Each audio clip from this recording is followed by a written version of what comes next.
Allora, buongiorno a tutti e benvenuti a questo incontro dal titolo Progettare il PCTO in sicurezza, aspetti organizzativi prioritari.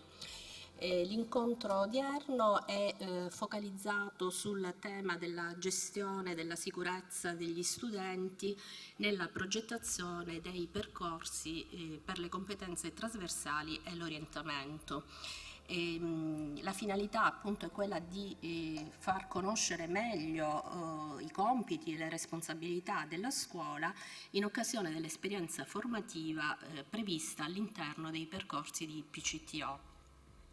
Vi presento e ringrazio per la loro presenza i relatori di questa giornata, il direttore generale dell'Ufficio Scolastico Regionale per il Veneto, la dottoressa Carmela Palumbo, la professoressa Carolina Carbone, referente per la sicurezza dell'USR Veneto, e la dottoressa Cinzia Spinarolli, responsabile del processo di vigilanza dell'Ispettorato Territoriale del Lavoro di Verona, che ringrazio per la sua presenza, e la dottoressa Dolci, responsabile dell'Unità di Medicina del Lavoro, Prevenzione e Malattie Professionali, SPISAL USL 9, e coordinatrice del Sistema di Riferimento Veneto per la Salute e la Sicurezza nelle Scuole.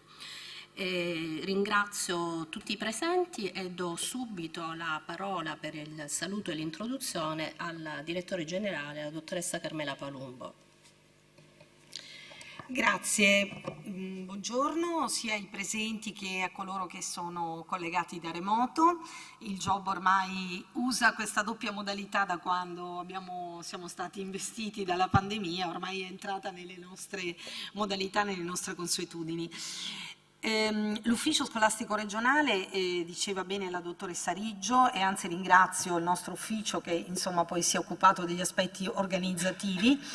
Il nostro ufficio ha voluto fortemente questo momento nell'ambito del job, cioè nell'ambito della fiera, dove l'alternanza scuola-lavoro prima e i percorsi per le competenze trasversali e l'orientamento poi hanno diciamo, preso forma dal punto di vista normativo, sono stati presentati alle scuole da parte del Ministero ovviamente, insomma Job è stato un veicolo importante, no, per informare, far conoscere le scuole, per formare anche le scuole su questa importante innovazione curricolare dei nostri studenti, e mi esprimo così perché, come sapete, ma è bene ricordarlo, anche per comprendere l'impatto, diciamo così, dell'esperienza del PCTO nel curriculum scolastico dei nostri studenti.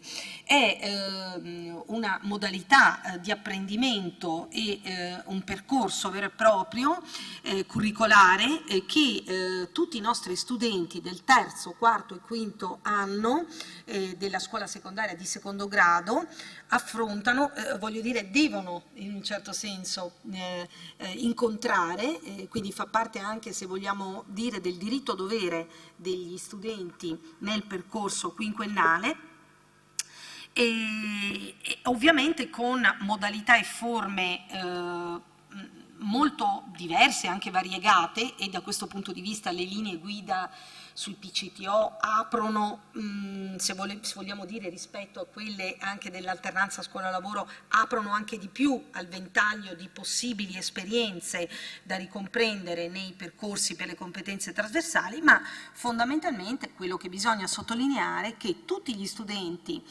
appunto di questi 3 anni, ultimi 3 anni di scuola secondaria, devono totalizzare un monte ore, diciamo, che si differenzia a seconda dei tipi di percorso, di esperienza nel PCTO.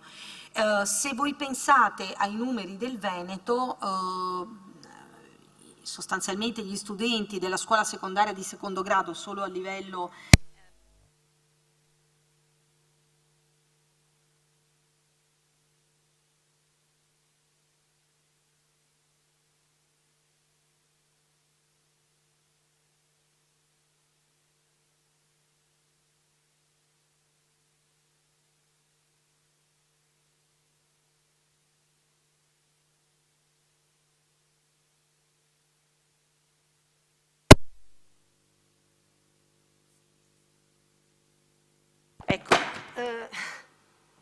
Allora, stavo dicendo, solo nella nostra regione parliamo di circa 200.000 studenti delle scuole statali che affronteranno nel loro percorso di studi l'esperienza di PCTO, quindi diciamo un'esperienza che coinvolge un numero elevatissimo di studenti nel proprio percorso di vita e di studi. È quindi importante che l'amministrazione e in particolare poi questa esperienza diciamo peculiare che la Regione Veneto ha, cioè la rete Sirves, quindi una rete vorrei dire di servizio per le scuole che riunisce vari attori istituzionali e che ha sostanzialmente lo scopo di informare, accompagnare e formare sulle tematiche della sicurezza. È chiaro che l'amministrazione diciamo, si fa carico dell'accompagnamento delle scuole, ferme restando ovviamente poi diciamo, le responsabilità che sono in capo alle singole istituzioni scolastiche. Svolge l'ufficio questa funzione di accompagnamento delle scuole rispetto appunto all'applicazione delle normative anche ovviamente per i profili di sicurezza. Noi abbiamo voluto diciamo, questo incontro anche perché come sapete la nostra regione è stata toccata da un episodio drammatico, da un infortunio mortale che ha riguardato Giuliano De Seta, un ragazzo appunto che era in PCTO in un'azienda di Noventa di Piave. Vogliamo anche con questo incontro, ma ovviamente non solo, riprendere un pochino quello che è il complesso della normativa che le scuole devono tenere a riferimento e devono applicare ovviamente nella progettazione e nella gestione dei PCTO. Questo perché bisogna ovviamente elevare sempre i livelli di sicurezza dei lavoratori e dei nostri studenti che sono qualificati come tali nell'ambito del PCTO e cercare di minimizzare i rischi che possono essere collegati a queste attività. Questo è il senso di questa iniziativa, ringrazio davvero le nostre relatrici, ringrazio anche la professoressa Carbone diciamo, per aver aderito a questa iniziativa. Grazie davvero.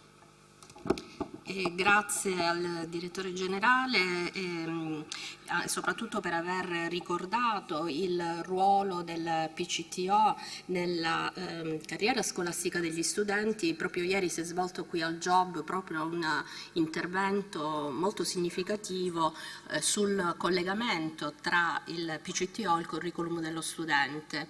Quindi un momento estremamente importante che appunto in questa sede cerchiamo di analizzare sotto il profilo della sicurezza. Do sicuramente la parola alla professoressa Carbone, referente per la sicurezza dell'USR Veneto, la quale illustrerà le principali indicazioni relative alla sicurezza desumibili dai documenti ministeriali e dalla normativa di riferimento attualmente vigente. Quindi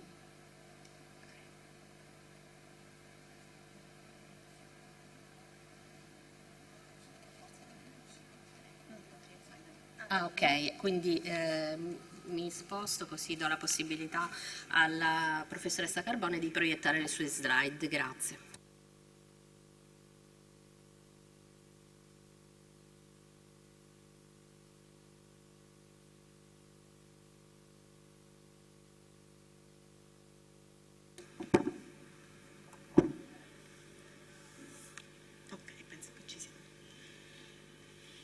Allora, buongiorno a tutti, ringrazio la dottoressa Riggio, ringrazio il direttore generale per l'introduzione e ringrazio voi per essere qui presenti oggi. Allora, innanzitutto in questo incontro affronteremo quelli che sono gli aspetti organizzativi, diciamo, a cui le scuole in particolare devono prestare attenzione al fine di organizzare i percorsi di PCTO nel modo più sicuro possibile, ovviamente per i nostri studenti. Allora, innanzitutto, quali sono i nostri riferimenti? I nostri riferimenti sono rappresentati dalle linee guida redatte dal MIUR nel 2019, dalla guida operativa MIUR del 2015 e poi da 2 decreti legislativi, cioè il decreto 77 del 2005 che introduce per la prima volta l'alternanza scuola-lavoro e il decreto 81 del 2008 che rappresenta proprio il nostro testo unico sulla sicurezza nei luoghi di lavoro. È doveroso ricordare innanzitutto il significato dell'esperienza di PCTO. I percorsi di PCTO sono dei percorsi per le competenze trasversali dell'orientamento. Cosa significa? Lo dice il termine. Sono dei percorsi che non sono finalizzati all'acquisizione di un mestiere da parte dei ragazzi.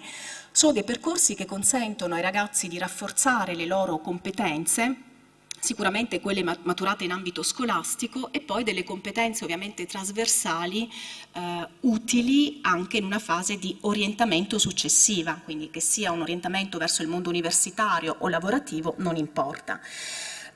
Sono delle esperienze che possono essere svolte anche in una realtà diversa da quella scolastica, quindi presso un soggetto ospitante disposto ad accogliere questi ragazzi attraverso appunto un'esperienza assistita sul posto di lavoro. Allora, per poter progettare correttamente percorsi di PCTO occorre innanzitutto far riferimento a che cosa? All'indirizzo della scuola. I percorsi devono essere aderenti e in linea con l'indirizzo scolastico, che è quello appunto delineato all'interno del PTOF, il piano triennale dell'offerta formativa, e questo è un aspetto importante. Dopodiché la progettazione deve necessariamente prendere in considerazione quello che è il contesto territoriale in cui la scuola ovviamente si inserisce.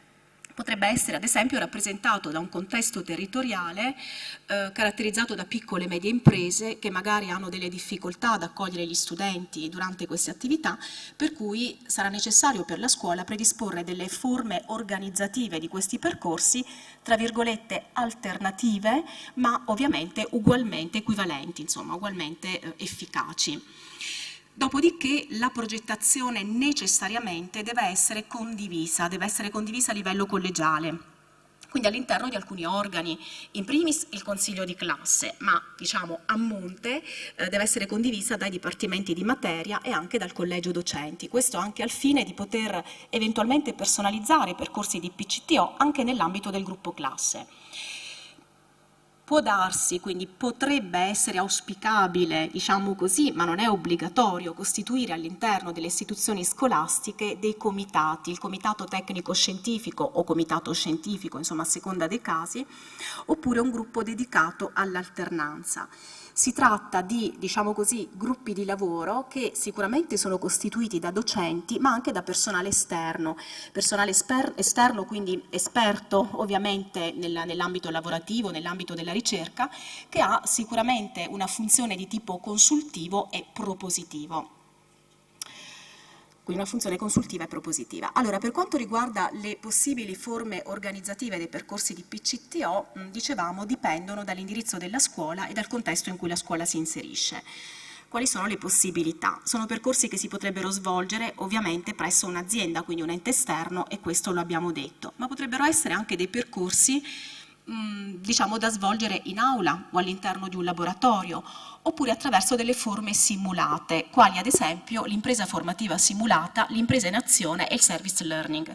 Si trattano di, diciamo, forme organizzative del PCTO che, come dire, si adatterebbero bene proprio a quei contesti territoriali, come dicevamo prima, che sono caratterizzati da un tessuto imprenditoriale poco sviluppato, quindi da piccole e medie imprese che potrebbero appunto essere in difficoltà ad accogliere ragazzi.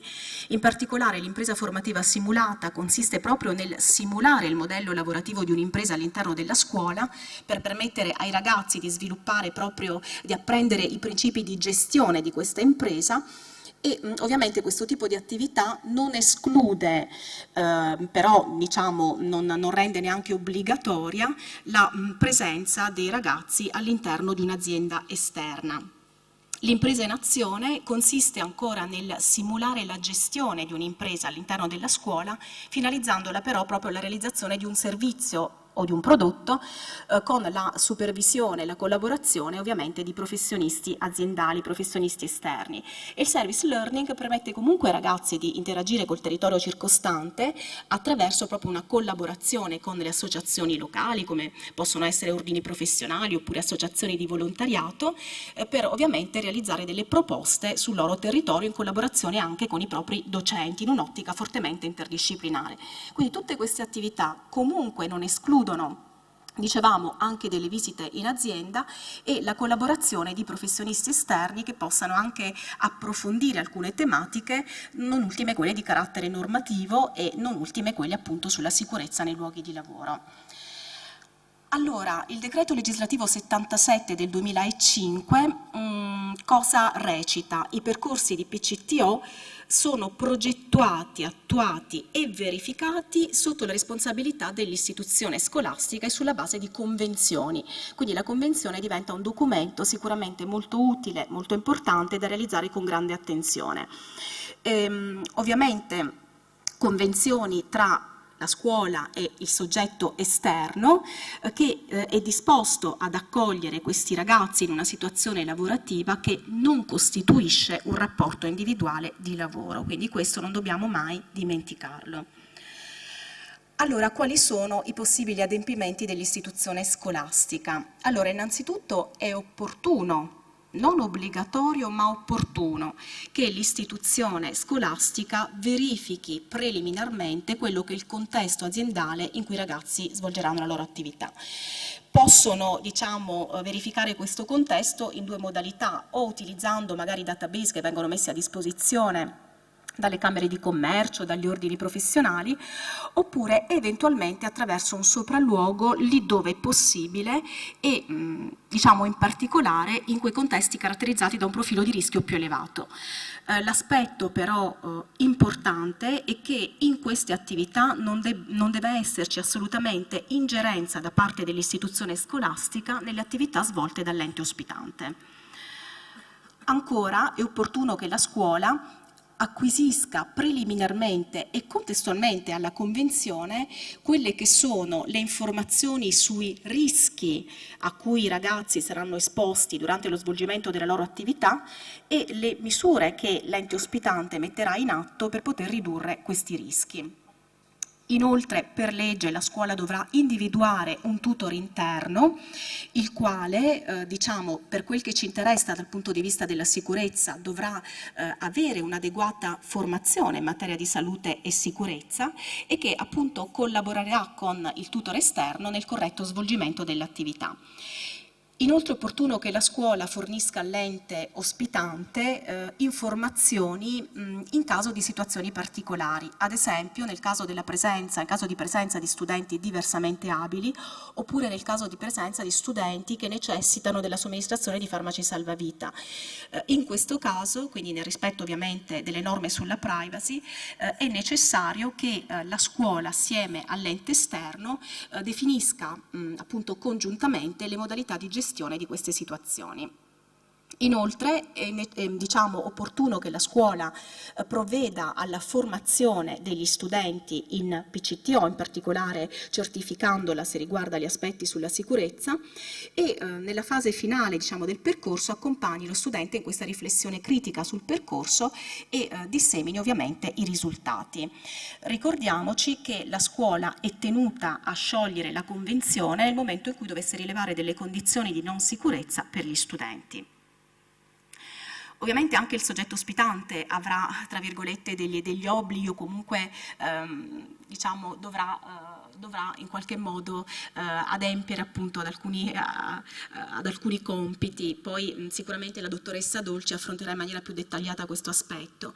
Quindi sicuramente l'ente ospitante dovrà avere delle adeguate capacità sia strutturali che tecnologiche e organizzative, quindi spazi adeguati soprattutto in merito al superamento delle barriere architettoniche, attrezzature rispettose della normativa sulla sicurezza, competenze professionali adeguatamente formate che siano ovviamente in grado di accompagnare i ragazzi durante il loro percorso e a queste capacità sarà necessario fare riferimento all'interno della Convenzione.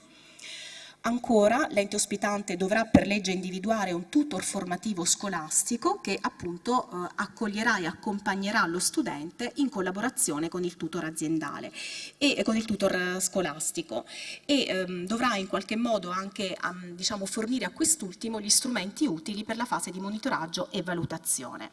Ancora, l'azienda avrà un ruolo attivo eventualmente diciamo, in merito all'aspetto formativo, nel senso che è vero che la scuola già ha il compito di fornire una formazione adeguata ai propri studenti in materia di salute e sicurezza, però qualora l'ente esterno dovesse ritenerlo opportuno, potrà integrare questa formazione specifica sulla base appunto dei rischi realmente presenti in azienda e sicuramente l'ente ospitante avrà un compito di carattere informativo, quindi informare gli studenti su quella che è l'organizzazione aziendale, l'organizzazione relativa alla gestione delle emergenze, del primo soccorso, eccetera.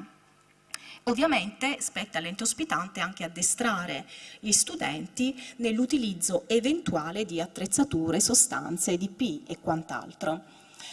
Le linee guida riportano un po', diciamo, quelle che sono le mansioni, i compiti dei due tutor, quindi quello interno e quello aziendale. E, ovviamente, diciamo, non mi soffermo su questo perché ne abbiamo già parlato e sicuramente le linee guida rappresentano un utile riferimento. Quello però che mi preme sottolineare è questo aspetto legato al tutor aziendale, al tutor esterno. Come vedete è un soggetto che potrebbe anche non, come dire, appartenere, quindi non essere presente all'interno della struttura che ospiterà lo studente. L'importante però, e questo l'ho evidenziato, l'importante però è che questa persona nella progettazione dei percorsi di PCTO collabori e si coordini con altre figure interne all'azienda. Tra queste figure ovviamente andrà individuato quel soggetto preposto all'attività di sorveglianza nei confronti dello studente lavoratore ai sensi dell'articolo 2 del decreto 81 del 2008. Quindi questa figura preposta potrebbe non coincidere con il tutor esterno, in ogni caso va individuata all'interno dell'azienda. Detto questo, ci sono ovviamente dei compiti congiunti, quindi che spettano sia all'ente ospitante che alla scuola e quindi a entrambi i tutor. Mi soffermerei un attimino sulla sicurezza, sulla formazione in merito alla sicurezza. Dicevamo, l'istituzione scolastica normalmente già eroga corsi di formazione generale e specifica ai propri studenti sulla base ovviamente del profilo di rischio della scuola.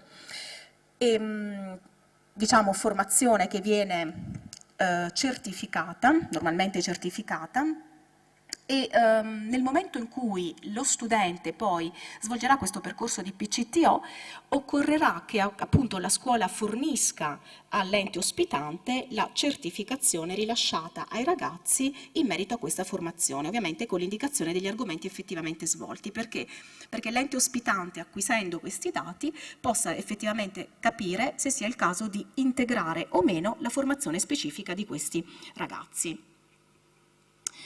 Le ultime slide riguardano un po' gli aspetti documentali, in particolare la convenzione che dicevamo è fondamentale tra la scuola e il soggetto ospitante. Sicuramente riporterà un'anagrafica dei soggetti coinvolti. Sicuramente all'interno della convenzione bisognerà specificare il numero di studenti che saranno ospitati all'interno di quell'azienda e le linee guida danno già, diciamo, delle indicazioni del rapporto massimo tra numero di studenti e numero di tutor aziendali appunto individuabili. Ovviamente sono delle indicazioni da valutare anche sulla base del rischio, anche se già queste indicazioni si basano sul livello di rischio della realtà aziendale, delle attività che andranno a svolgere i ragazzi. In allegato alla convenzione dovrà esserci sicuramente il percorso formativo personalizzato dello studente, che riporterà la natura delle attività effettivamente svolte dai ragazzi, la durata ovviamente del percorso formativo e anche le attività ovviamente di monitoraggio e valutazione e monitoraggio del percorso poste in essere. Ancora all'interno della convenzione, questo è un aspetto molto importante, sarà necessario identificare esattamente i tutor aziendale e scolastico e identificare esattamente la figura preposta al ragazzo equiparato, allo studente equiparato al lavoratore ai sensi dell'81, specificando ovviamente i compiti di queste persone, di questi soggetti.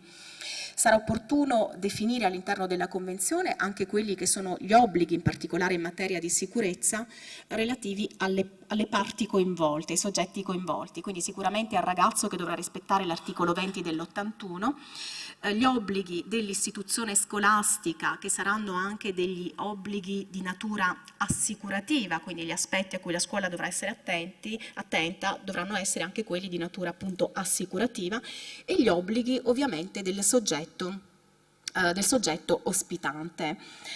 Allora, occorrerà sicuramente ribadire specificare all'interno della Convenzione che vi è comunque una possibilità di scioglimento della stessa, qualora ovviamente le condizioni di sicurezza non sussistano, e sarà opportuno allegare a questo documento ovviamente tutto quello che è riportato in questa slide, quindi sia il percorso formativo personalizzato del ragazzo, come abbiamo già detto, sia una scheda integrativa per la valutazione dei rischi a cui sarà esposto lo studente in PCTO e di cui sicuramente parlerà successivamente anche la dottoressa Dolci, sia gli attestati ai corsi di formazione, giustamente generale e specifica, rilasciati dalla scuola allo studente, sia il patto formativo a cura dello studente.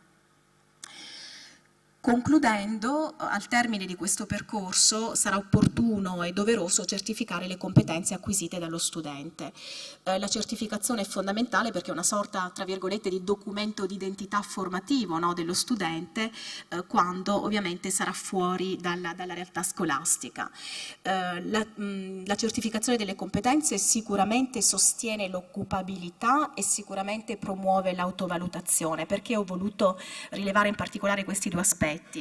La formazione sulla sicurezza è spendibile nel mondo del lavoro, è fondamentale nel mondo del lavoro perché è obbligatoria ed è richiesta da tutti i datori di lavoro, quindi bisogna che il ragazzo l'acquisisca da subito, quindi sin dalla scuola. Per quanto riguarda poi il percorso di autovalutazione, e questa è proprio l'ultima slide, ecco, la proposta potrebbe essere quella di integrare quello che è il facsimile, no, di scheda di valutazione del proprio percorso da parte dello studente, quindi integrare questo facsimile presente sulla guida operativa MIUR del 2015 con una serie di domande che magari potrebbero essere poste al ragazzo, ad esempio relativamente all'adeguatezza della formazione ricevuta dalla scuola, ma anche dal soggetto ospitante eventualmente, adeguatezza delle informazioni ricevute dal soggetto ospitante, dell'addestramento ricevuto e anche domande sull'efficacia proprio dell'attività di supervisione, controllo e vigilanza da parte proprio della figura preposta allo studente equiparato al lavoratore. Perché questo? Perché porre l'attenzione del ragazzo su questi quesiti gli permetterebbe sicuramente di acquisire una maggiore percezione proprio del rischio, utile ovviamente anche nel mondo del lavoro, e consapevolezza nella gestione del rischio, e sicuramente permetterebbe anche alla scuola stessa di acquisire delle informazioni utili proprio nella fase finale di valutazione dell'azienda dal punto di vista proprio della sicurezza. Ecco. Questo è il percorso, forse sono stata troppo breve, non lo so, però insomma i tempi sono sempre un po' stretti. Ecco, grazie per l'attenzione e a disposizione insomma, per qualunque chiarimento. Grazie alla professoressa Carbone, no, non è stata troppo sintetica, anzi ha fatto una carrellata più che esaustiva sul quadro di riferimento rispetto a quelle che sono le indicazioni e le disposizioni normative. Quindi do la parola alla dottoressa Dolci, dicevo responsabile dell'unità di medicina del lavoro, prevenzione malattie professionali, SPISA all'USL 9 e coordinatrice del sistema di riferimento Veneto per la salute e la sicurezza nelle scuole. L'intervento della dottoressa Dolci verterà sugli obblighi dei soggetti ospitanti e sui i principi contenuti e gli aspetti più importanti delle linee guida regionali che sono un po' ancora in itinere, sono di prossima pubblicazione e che costituiscono certamente uno strumento di supporto per le istituzioni scolastiche per la integrazione delle convenzioni tra le parti nell'inserimento dello studente nei PCTO, e forniscono anche una serie di indicazioni sulla valutazione dei rischi a cui sono esposti gli studenti in PCTO e anche una scheda semplificata di integrazione della valutazione dei rischi effettuata dall'ente ospitante, che viene a far parte integrante della Convenzione. Quindi mi sembra che nella ottica, poi la dottoressa Dolci dirà se questo è coerente, nell'ottica del SIRVES proprio di strumento di supporto e di accompagnamento delle istituzioni scolastiche, mi sembra che questo sforzo importante di realizzare le linee guida regionali vada verso appunto questa finalità di aiutare, ecco, le istituzioni scolastiche, supportandole con una serie di strumenti che possono essere particolarmente utili dalla prospettiva di una corretta valutazione dei rischi. A lei la parola, grazie. Grazie dottoressa Riggio della presentazione. Due parole su che cos'è il sistema di riferimento veneto per la salute e sicurezza nelle scuole. È un, diciamo, gruppo di lavoro che nasce all'interno del comitato regionale di coordinamento previsto dal testo unico, nel quale troviamo le principali istituzioni ed enti che a vario titolo si occupano della prevenzione dei rischi nell'ambito per la salute e la sicurezza in ambito lavorativo e quindi anche nell'ambito scolastico.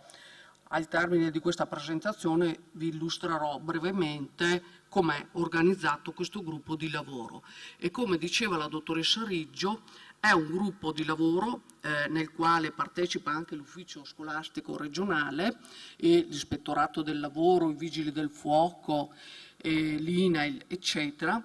Ha una funzione di supporto sia per l'ufficio scolastico regionale che per gli SPISAL della Regione Veneto, che per l'ispettorato, che per i vigili del fuoco. Ecco.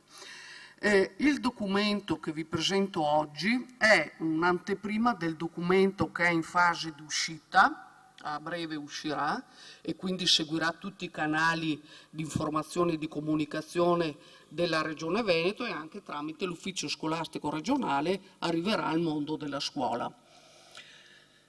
Quindi il titolo proprio di questo documento è PCTO, percorsi per le competenze trasversali e per l'orientamento, linee di indirizzo per aziende e enti che ospitano gli studenti. Prima però di entrare nel contesto di questo, diciamo, dei contenuti principali, vorrei fare una panoramica del contesto in cui ci troviamo inseriti, sia a livello nazionale che a livello regionale. Allora, le scuole, questi sono numeri che pervengono dal Ministero dell'Istruzione, li troviamo nel documento che poi vi farò vedere pubblicato dall'INAIL nel 2021 che riporta, diciamo, i dati degli infortuni che occorrono nel settore della scuola, fa un'analisi degli infortuni accaduti. Allora, vediamo come in Italia troviamo 8.000 istituzioni scolastiche, come la numerosità degli studenti è di 7.507.000, di cui all'interno di questo numero troviamo anche 268.600 studenti portatori di disabilità. Questo documento che uscirà verrà integrato anche da schede specifiche che riguardano anche l'inserimento di studenti con disabilità nel mondo del lavoro. Quindi ecco, in una seconda battuta integreremo il documento principale. Gli studenti della scuola dell'infanzia sono circa 876.000, quelli della primaria 2.384.000, la scuola secondaria di primo grado, vedete, supera il 1,5 milioni, mentre la scuola di secondo grado ed è quello diciamo dove troviamo il più alto numero di studenti, 2.635.000 studenti. Di questi 800.000 hanno una cittadinanza straniera, quindi il mondo, gli studenti, vedete se anche è un contesto di studenti dove abbiamo soggetti che provengono un po' da tutto il mondo. I docenti, vedete, parliamo di 684.000 docenti in tutta Italia, di questi se ne aggiungono 152.000 di sostegno. Ecco, mi permetto di fare anche questa sottolineatura perché con un numero importante di studenti con disabilità è importante anche la figura dell'insegnante di sostegno.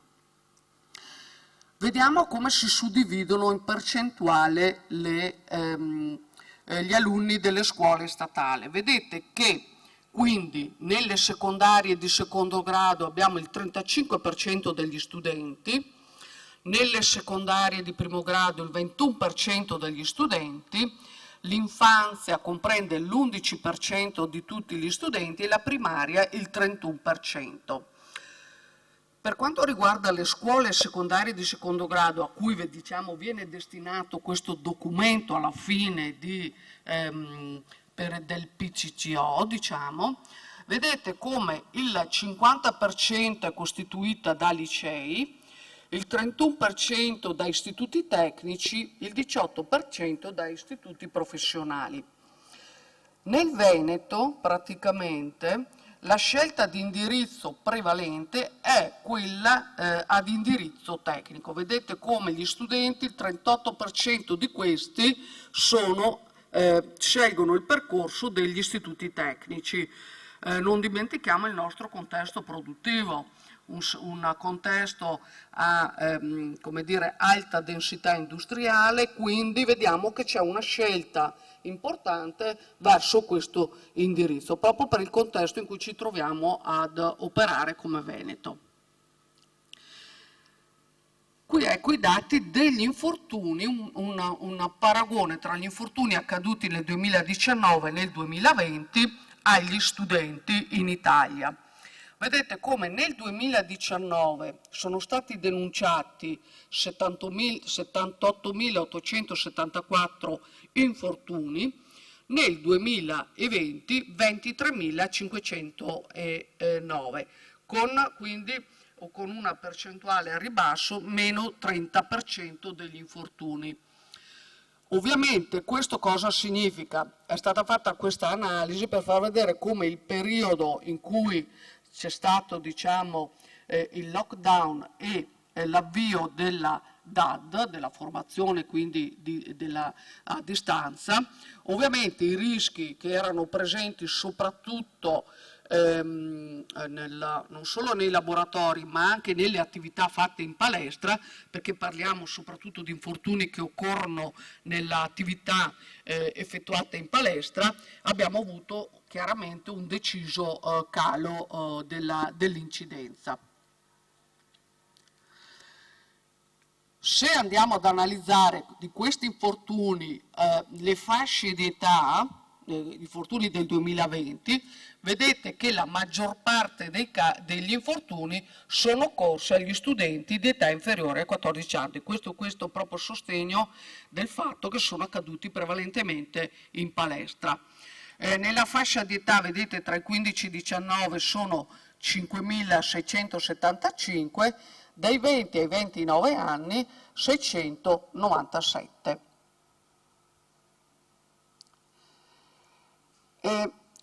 La regione che ha un più alto numero di infortuni occorsi a studenti è la Lombardia. Vedete, si parla del 21% degli infortuni occorsi sono avvenuti in Lombardia. A seguire l'Emilia Romagna e poi il Veneto. Teniamo conto che queste sono le regioni anche a più alto numero di studenti, quindi abbiamo un'incidenza maggiore proprio per la numerosità degli studenti. Di questi infortuni occorsi a studenti sono stati riconosciuti dall'INAIL il 48%. Diciamo che questa tendenza tra i denunciati e i riconosciuti è la stessa, è sovrapponibile alla tendenza degli infortuni denunciati e riconosciuti dei lavoratori dei settori produttivi.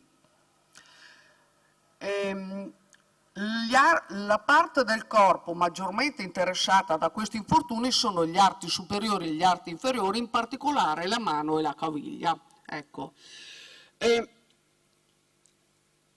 Andiamo a vedere il contesto produttivo e facciamo una riflessione. Il contesto produttivo, parlo della provincia di Verona, ma possiamo dire che è un po' sovrapponibile a tutte le province del Veneto. Vediamo, ok, la popolazione che supera i 900.000 abitanti, ma mi interessava farvi vedere il numero delle imprese attive, che sono il 96.600, cioè il 22,5% di quelle della Regione Veneto, e gli occupati sono 404.000, il 20% della Regione Veneto. La cosa che interessa in modo particolare è che il 95% delle aziende hanno meno di 10 addetti. All'interno delle 96.671 aziende, il 50% però di queste sono costituite da imprese individuali. Allora, lo studente che diciamo viene indirizzato nel percorso delle competenze trasversali e orientamento ha come possibilità, diciamo, nel 50% dei casi di andare in imprese individuali. Quindi dobbiamo tener conto di questo, cioè che le scuole, il momento diciamo non è semplice individuare aziende che ospitano studenti per l'orientamento delle competenze trasversali, e per cui teniamo conto che il nostro tessuto produttivo, il 50% di questo è costituito da lavoratori autonomi, imprese individuali. Quindi c'è da fare un lavoro importante di coinvolgimento di questi datori di lavoro. Ecco perché a maggior ragione riteniamo importante creare strumenti semplici che agevolano queste aziende anche autonomi nella valutazione dei rischi presenti nel proprio tessuto, in modo da inserire in sicurezza lo studente.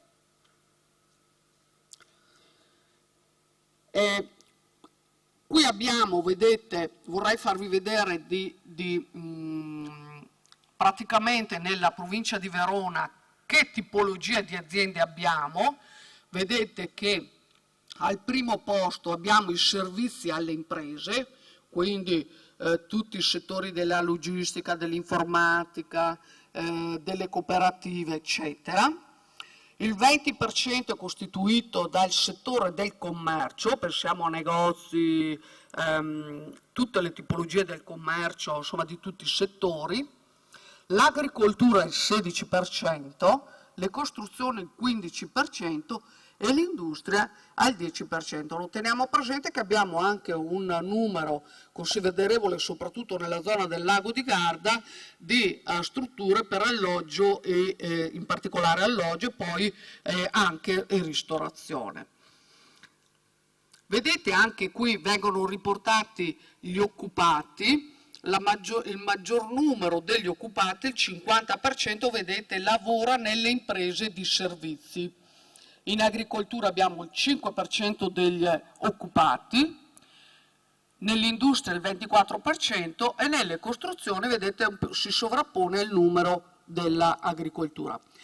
Tenete conto che oltre il 65% delle aziende agricole del nostro territorio sono aziende individuali, ok? Quindi il settore agricolo, e non solo, anche le costruzioni, il numero degli autonomi raggiunge il 50%, quindi la cosa è molto interessante. Poi dirà la dottoressa Spinaroli due parole su questo aspetto, sulle imprese individuali.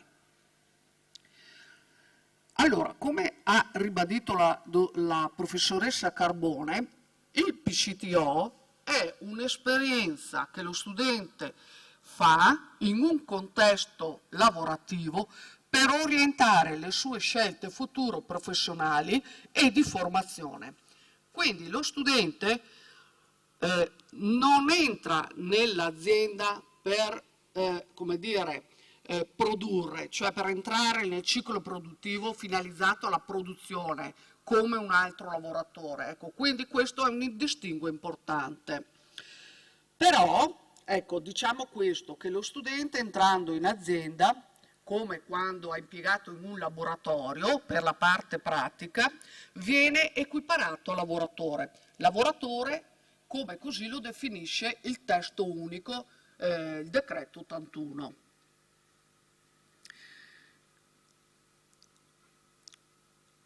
Allora, c'è un altro aspetto, ma allora se non è un lavoratore subordinato con contratto di lavoro e quindi non è soggetto alla norma, diciamo alle previsioni normative della legge 977 del 67, tutela del lavoro dei bambini e degli adolescenti, per cui non è obbligatoria, se non da valutazione del rischio, la visita in ingresso, ci sono alcuni obblighi precisi. Però, attenzione, trattandosi di minore, anche per lo studente che entra in PCTO,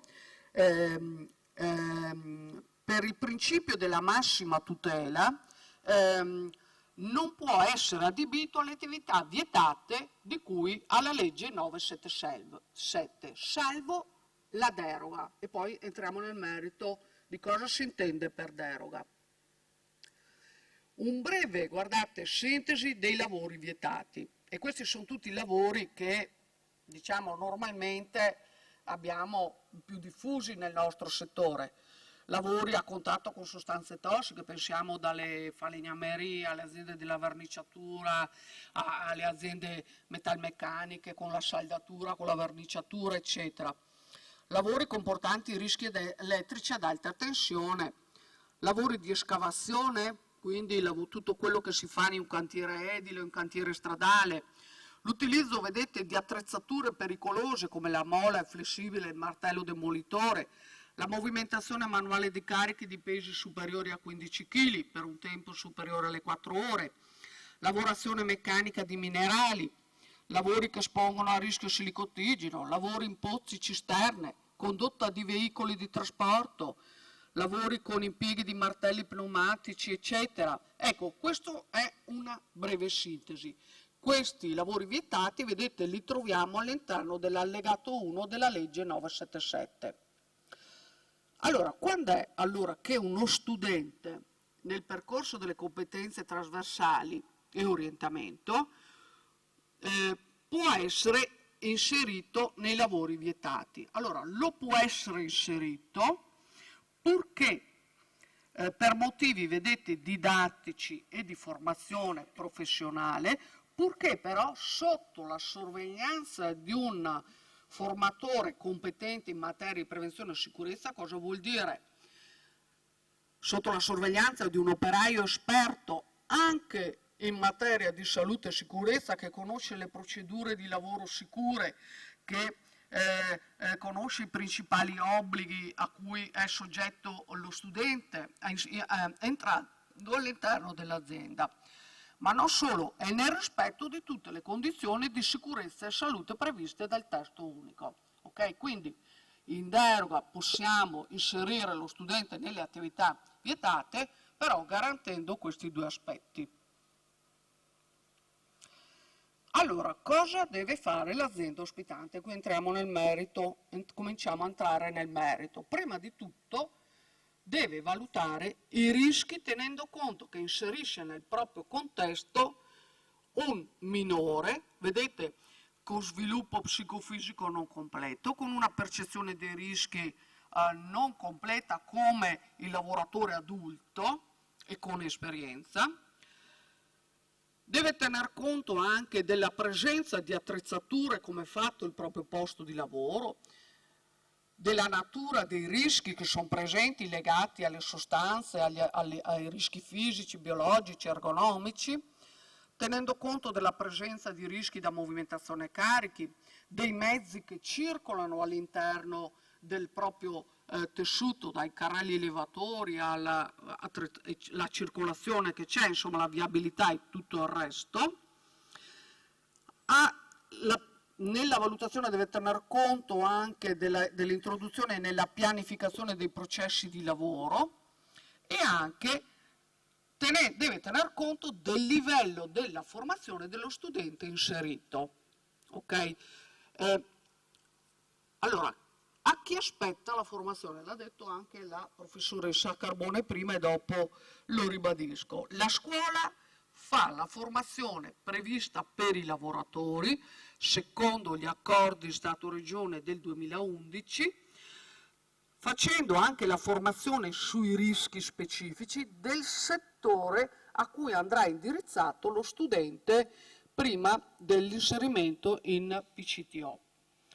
Però l'azienda, nell'ingresso dello studente, dovrà effettuare la formazione aggiuntiva per rischi particolari, per la presenza di macchine e attrezzature particolari, deve informarlo sulle misure sul piano di emergenza, sul piano di primo soccorso, sulla viabilità, quali sono le figure della sicurezza a cui fare riferimento.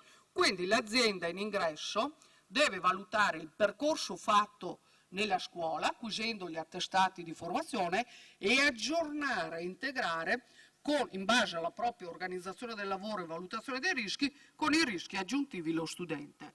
Questo, diciamo, è il primo passo per inserirlo in maniera sicura. Altro aspetto, lo studente va affidato a un preposto o operaio esperto, dipende da com'è l'organizzazione del lavoro, qualcuno che vigila, fa da supervisione sulle attività svolte dallo studente. Allora, per facilitare le aziende abbiamo, guardate, predisposto una scheda di valutazione del rischio, che vediamo se si collega. Eccola qui, questa è la bozza del documento che verrà presentato.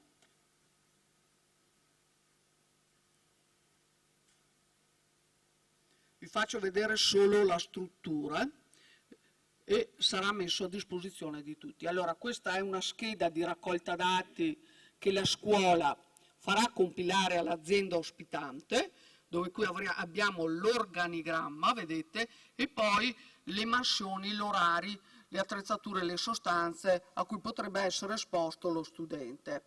E qui, diciamo, una verifica su tutti gli obblighi, diciamo, nei confronti dello studente, se è stata fatta la valutazione del rischio, se è prevista l'integrazione della formazione, se è prevista la sorveglianza sanitaria, se vengono forniti i DPI, se è previsto l'addestramento all'uso dei DPI, eccetera, eccetera. Questa è la scheda di raccolta dati. Questa invece è una scheda semplice di valutazione dei rischi specifici per lo studente che il datore di lavoro può compilare. Non si vede? Ah, scusi. È un documento in Word. Non si può vedere. Scusatemi, non mi ero accorta.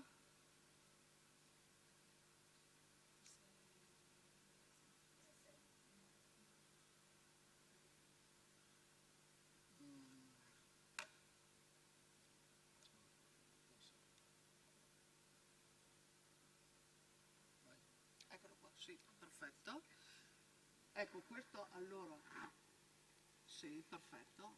Allora, prima, questa è la scheda di raccolta dati dall'azienda prima per selezionare l'azienda in cui avviare lo studente. Questa è una scheda di raccolta dati preliminari da parte della scuola, si è deciso di farla compilare direttamente dall'azienda e raccoglie, diciamo, i principali obblighi che l'azienda attiva nei confronti dello studente. Ok? Questo è il primo passaggio. Sì, la ingrandisco un po'. Ok, benissimo. Ok. Questa invece è una scheda integrativa per la valutazione dei rischi, ripeto, sarà pubblicato a breve, dove vedete chiediamo di elencare le mansioni, le attrezzature, le macchine e poi, come vi ricordate il DVR standardizzato per chi è addetto ai lavori, si compila sì e no e si individuano le principali misure di prevenzione adottate, ok? Quindi è semplice. Come fa il datore di lavoro a compilare questa scheda? Prendendo dal proprio DVR, quindi è una scheda di sintesi dei principali aspetti. Vedete, qui abbiamo l'esposizione a tutti i rischi per la salute e per la sicurezza, eccetera. Ok, poi abbiamo predisposto anche una scheda con i principali DPI che il datore di lavoro ha previsto di consegnare allo studente, perché la valutazione del rischio prevede, diciamo, l'adozione come misura di prevenzione individuale i seguenti DPI. Quindi questa è un'altra tabella facsimile utile per il datore di lavoro. Nel documento noi abbiamo previsto che sia la scheda raccolta dati iniziale per selezionare l'azienda, sia la scheda di valutazione dei rischi e l'elenco dei DPI assegnati allo studente vengano forniti dall'azienda alla scuola. Questo per avviare con una ragionevole, diciamo, tranquillità lo studente in PCTO. Ecco, questi sono strumenti che, diciamo, ci permettono di capire se l'azienda ha messo in atto le principali misure di prevenzione per lo studente. Io tornerei alla presentazione.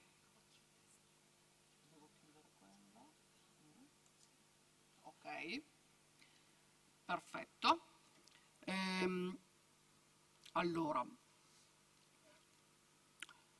come già detto dalla dottoressa, formazione fatta dalla scuola, l'azienda si occupa della formazione aggiuntiva, sia ai sensi dell'articolo 36 che ai sensi dell'articolo 37.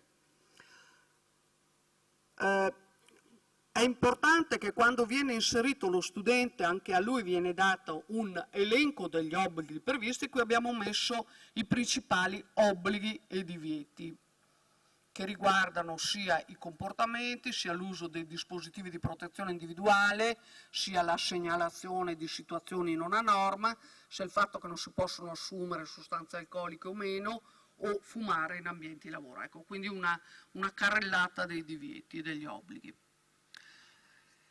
L'azienda, come diceva la professoressa Carbone, l'azienda deve individuare un proprio tutor formativo esterno, che è quello che si occupa della convenzione della scuola-scuola e dell'inoltro dei documenti che vi ho detto, ma non si esclude che non è detto che questo tutor sia l'operaio esperto che segue lo studente in produzione, per cui individuerà eventualmente la figura anche di affiancamento dello studente, che può assumere anche il ruolo di preposto, dipende da com'è l'organizzazione.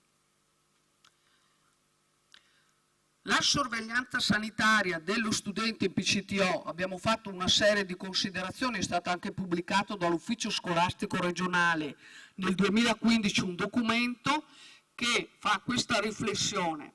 C'è l'obbligo della sorveglianza sanitaria? Diciamo che questo dipende dalla valutazione dei rischi aziendali. Se dalla valutazione superiamo livelli di rischio che potrebbero dare origine a infortuni o malattie professionali, scatta l'obbligo di sorveglianza sanitaria, altrimenti no.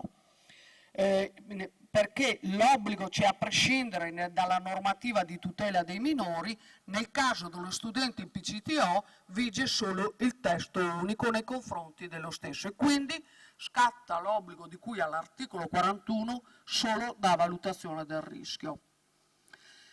E dalla nostra esperienza poche sono le situazioni in cui è obbligatorio. Okay? Potrebbe essere obbligatoria in agricoltura, dipende dalle attività a cui verrà assegnato, oppure forse anche in edilizia, dipende anche lì e possiamo fare tante riflessioni. Però, ripeto, demandiamo alla valutazione del rischio. È importante che i genitori, la scuola informi l'azienda se lo studente assume farmaci salvavita. Per cosa? Per attivare il primo soccorso coinvolgendo i propri addetti al primo soccorso. Quindi è importante anche questo, sempre nel rispetto della privacy. Quando è che può essere coinvolto l'RSVP della scuola? Anche questa è un'altra riflessione che abbiamo voluto mettere, un altro passaggio. Quando la documentazione che acquisiamo dall'azienda può essere carente o in base al settore diciamo incompleta o a diciamo delle risposte che potrebbero lasciare il dubbio sulla completezza delle misure di prevenzione adottate, quando ci sono delle segnalazioni da parte dello studente o del tutor su delle situazioni di non conformità, quando può essere coinvolto anche quando non c'è una buona comprensione da parte dell'azienda ospitante sul percorso formativo che ha fatto lo studente, quindi l'azienda magari vuole avere una maggior certezza sulle competenze che ha acquisito lo studente formative, oltre che le conoscenze, oppure per definire diciamo, il percorso in PCTO quando i settori sono a particolare rischio. Ecco, quindi può essere coinvolto in questi vari aspetti. Chiudo dicendo che cos'è il sistema di riferimento Veneto per la salute e sicurezza. Vi faccio vedere, questa è la struttura. Vedete, abbiamo un gruppo di lavoro regionale che è quello che si occupa della appunto stesura per esempio di questo documento, e abbiamo in ogni provincia, ecco, per una rete per la salute e sicurezza. Ogni provincia ha la sua rete che è coordinata da una scuola capofila.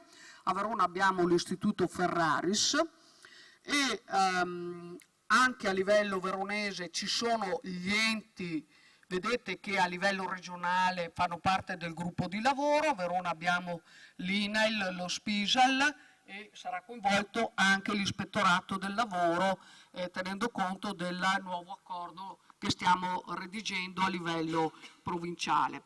Qual è l'obiettivo di questo SIRVES? È sostenere la scuola nella promozione della cultura della sicurezza nelle scuole, collaborando per definizione di percorsi formativi, creando strumenti di supporto tipo quello che sta uscendo, cercando di dare risposte su dubbi interpretativi alla normativa di igiene e sicurezza, mettendo in rete enti, quindi coordinandosi con enti per gli interventi di prevenzione. La scuola necessita di assistenza, ma sappiamo che anche la scuola è soggetta agli obblighi di cui al testo unico, quindi anche nelle eventuali attività di vigilanza per coordinarsi con gli altri enti.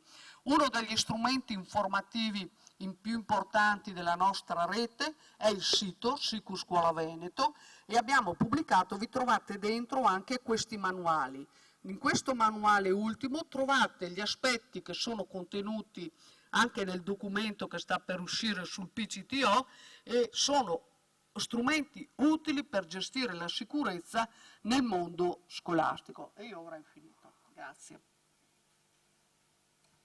Grazie molte alla dottoressa Dolci per aver fatto questo inquadramento estremamente interessante e per aver ricordato l'importantissimo ruolo del SIRVES che insieme a tutti i soggetti istituzionali che compongono i vari tavoli di lavoro rappresenta veramente uno strumento importantissimo di supporto e di prevenzione, perché effettivamente questa mi sembra la parola chiave di tutte le attività che noi come amministrazione scolastica, in collaborazione con tutti gli enti preposti, anche quelli più tecnici rispetto all'ufficio scolastico regionale, auspichiamo che vengano messi in campo una serie di strumenti che possano essere idonei a supportare le istituzioni scolastiche al fine di prevenire,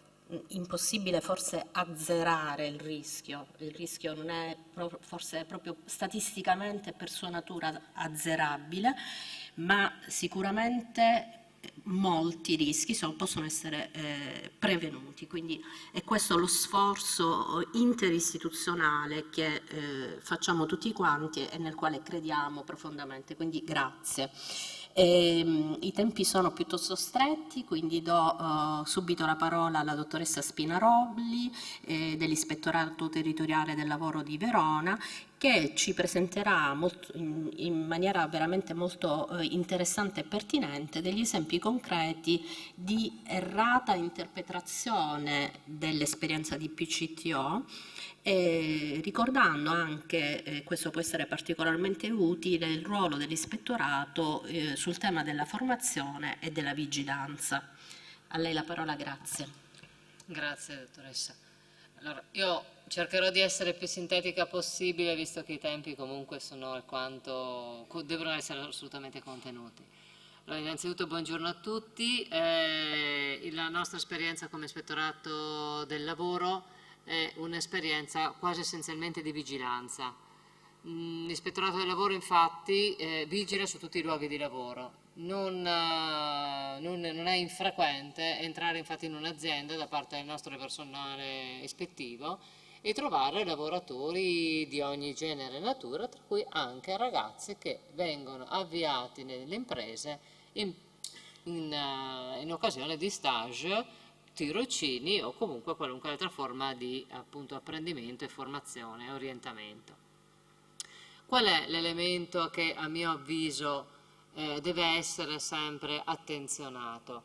Che il PCTO non ha la finalità di far imparare un mestiere oppure una mansione ai ragazzi che vengono avviati nelle attività produttive, nelle imprese, nelle aziende, ma bensì ha il compito di far acquisire a questi ragazzi la consapevolezza di che cos'è il mondo del lavoro, di come è strutturata, come è organizzata un'impresa, che cosa consiste il concetto di impresa, che cos'è il mondo del lavoro, in tutti i suoi lati positivi e negativi di essi.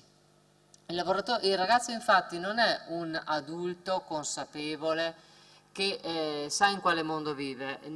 La realtà virtuale che vivono i ragazzi di oggi un po' sfalsa quello che è la concretezza del mondo reale. La percezione del rischio e del pericolo è molto diversa e di conseguenza sfortunatamente può mettere ancora più a repentaglio la loro incolumità. Vi porto un caso concreto di un datore di lavoro che è stato ispezionato dal nostro ufficio, che appunto, come mi accennava prima la dottoressa Dolci, era un'impresa individuale. Era stato avviato un ragazzo in percorso formativo e giustamente il datore di lavoro è un imprenditore individuale, portava con sé chiamiamolo così, il ragazzo di bottega. Il ragazzo di bottega, chiamiamolo così appunto, purtroppo si è tagliato, fortunatamente nulla di grave, nulla di pericoloso. Però che cosa ha comportato? Ha comportato un'indagine da parte dell'organo di vigilanza che ha portato a verificare che in realtà non ci si trovava più di fronte ad un percorso formativo, ma un vero e proprio rapporto di lavoro. E qual è il rischio che corre sia il datore di lavoro che il ragazzo? La riqualificazione del rapporto stesso.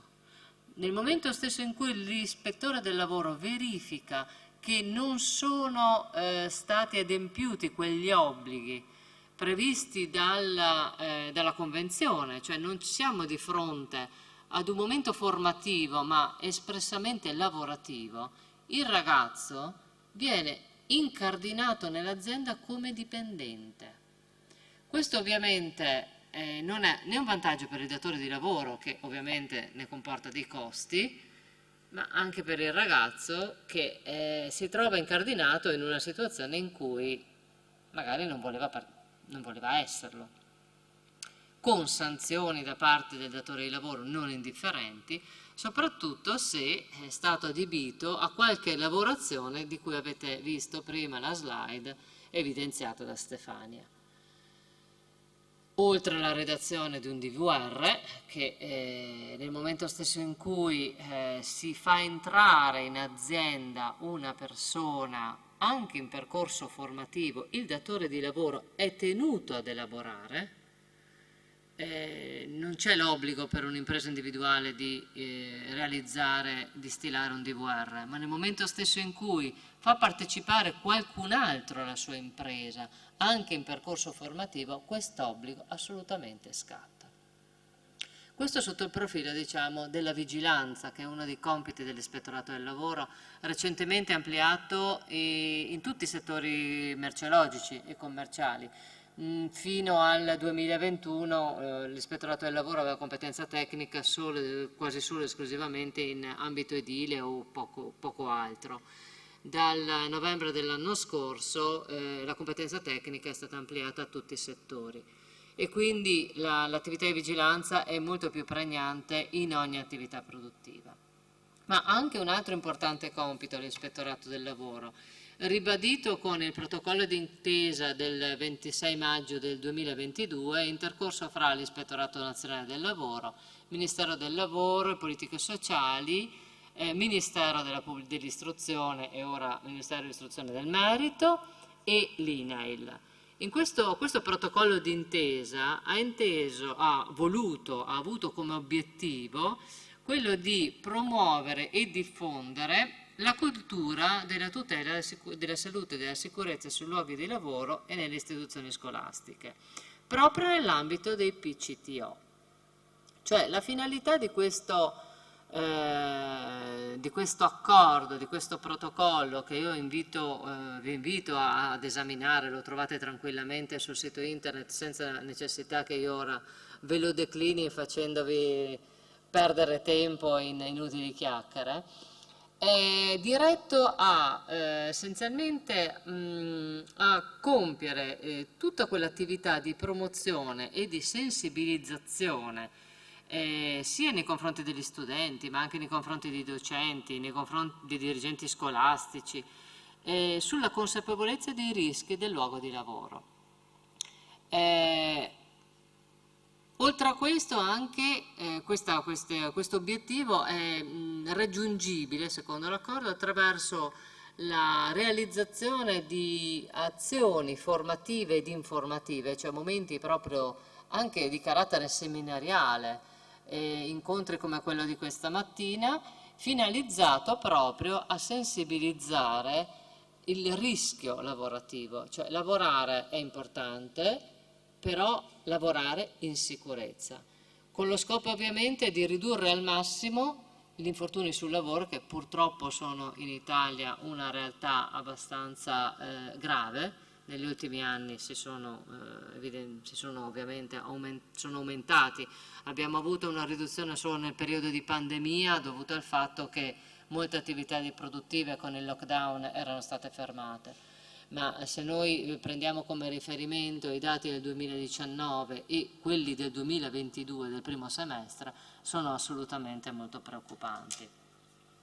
Vi dicevo che la finalità di questo accordo è quello anche di operare attraverso le strutture territoriali sia dei Ministeri dell'Istruzione come dell'Ispettorato del Lavoro, di INAIL, e del Ministero del Lavoro e Politiche Sociali, attraverso le strutture territoriali appunto di promuovere il maggior numero di incontri possibili, proprio al fine di portare nel mondo della scuola le realtà lavorative e le modalità con cui ci si deve approcciare al mondo del lavoro per consentire appunto ai ragazzi di entrare e di avere ovviamente un futuro lavorativo il più sicuro possibile. Spero di aver contenuto i tempi.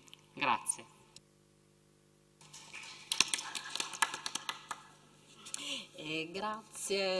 Grazie dottoressa.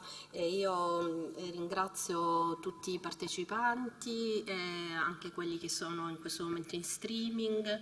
Ringrazio la professoressa Carbone, la dottoressa Dolci, la dottoressa Spinarolli. Abbiamo quantomeno penso dato delle suggestioni e dei riferimenti che sono estremamente importanti e che sicuramente troveranno poi uno sviluppo nelle linee guida regionali, quindi verranno sistematizzati e messi a disposizione di tutti gli interessati, di tutti gli operatori della scuola. Grazie a tutti e buon proseguimento di giornata.